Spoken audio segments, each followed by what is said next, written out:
Bonjour à tous, je m'appelle Magda Ediarto-Arnoux. Comme vous le savez, je me présente pour défendre les valeurs du parti Europe Écologie Les Verts au 3e cantonal de Brignoles, du canton de Brignoles.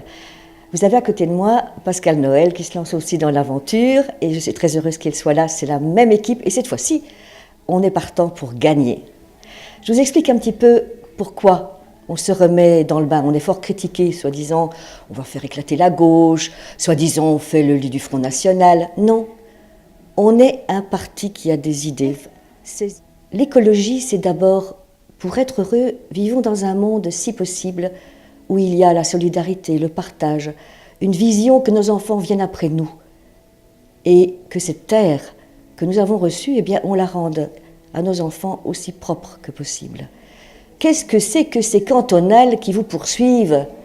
Et maintenant, vous n'avez plus envie de vous bouger, vous avez envie de rester dimanche devant votre télé et dire après tout, c'est d'autres qui iront voter, moi je m'en fous. Mais les cantonales, c'est vous, c'est votre canton. Qu'est-ce que fait le conseil général quand il fait bien son boulot? Un conseiller général, il a dans ses prérogatives plus de la moitié de son budget qui est énorme pour toutes les aides sociales, dont notamment le RSA. C'est lui qui décide. C'est lui qui envoie les éducatrices pour savoir qui va l'obtenir, qui a droit de l'obtenir, qui va le donner. C'est lui derrière tout ça. Mais pas seulement le RSA, énormément d'associations. En plus, c'est lui qui a dans ses prérogatives les collèges, qui peut changer les choses. Le précédent conseiller général a beaucoup lutté pour l'hôpital. Il faut que l'hôpital subsiste dans tous ses services. Il faut que le canton de Brignoles ait un hôpital de proximité. Imaginez les vieilles personnes, les handicapés, ceux qui ont un bras cassé, etc. Ils vont devoir courir à Toulon? Non, il faut que ça reste ici. Et on a en plus un très bon hôpital. Et puis, on parle toujours de Brignoles. Brignoles qui est enclavé. Brignoles où il y a les problèmes avec les jeunes. Mais qu'est-ce qui fait que ces jeunes ont des problèmes? Mais ces jeunes n'ont pas de travail. Je le sais parce que ma fille, quand elle a habité Brignoles, pendant 1 an, elle a cherché du travail, elle n'en trouvait pas. Donc c'est pas un problème parce qu'on ne veut pas, parce qu'on glande. Non, on n'en trouve pas. On n'en trouve pas assez. Alors qu'est-ce qu'il faut? Il faut de la mobilité. Ce qui veut dire que qu'est-ce qui donne la mobilité? Mais c'est qu'il y ait plus de bus, qu'il y ait un train enfin. On va se battre aux côtés de la région pour que la ligne Carnoul-Brignoles-Gardanne soit rétablie. Il le faut, absolument.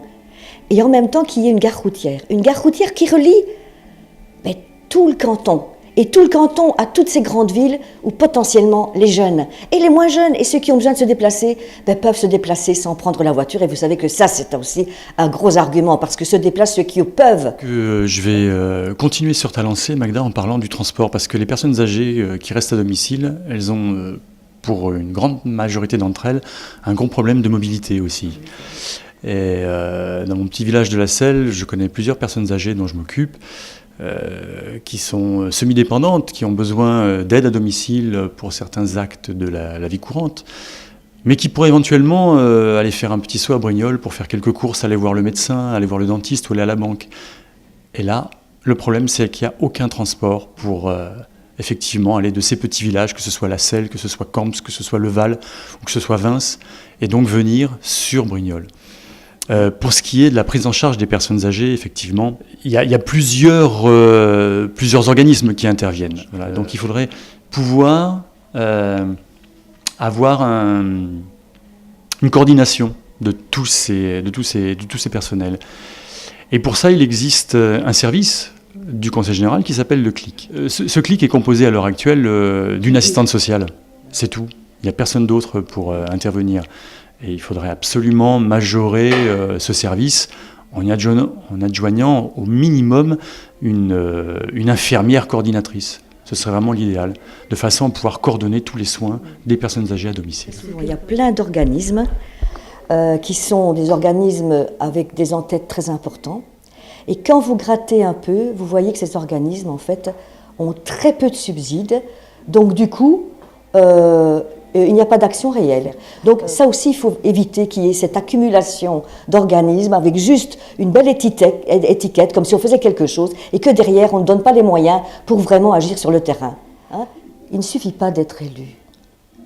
Il faut encore non seulement être présent, mais il faut aller vers les gens, savoir vraiment quels sont les gros problèmes, où l'argent du citoyen doit aller en priorité. Il faut connaître les dossiers. Il faut donc être là, je sais que je ne serai qu'une petite voix parmi tout le Conseil général qui est à droite, mais justement cette voix-là, il faut la porter haut et fort pour dire tel projet je le soutiens parce qu'il est pour le bien-être de tous, tel projet je le refuse parce qu'il est pour le projet de quelques-uns. Votre voix est importante pour moi si vous voulez vraiment que je sois proche de vous. J'ai besoin de chaque voix. Et cette fois-ci, il n'y aura pas de magouille. Cette élection, je la gagne haut et fort pour élever, pour vous, ou je ne la gagne pas.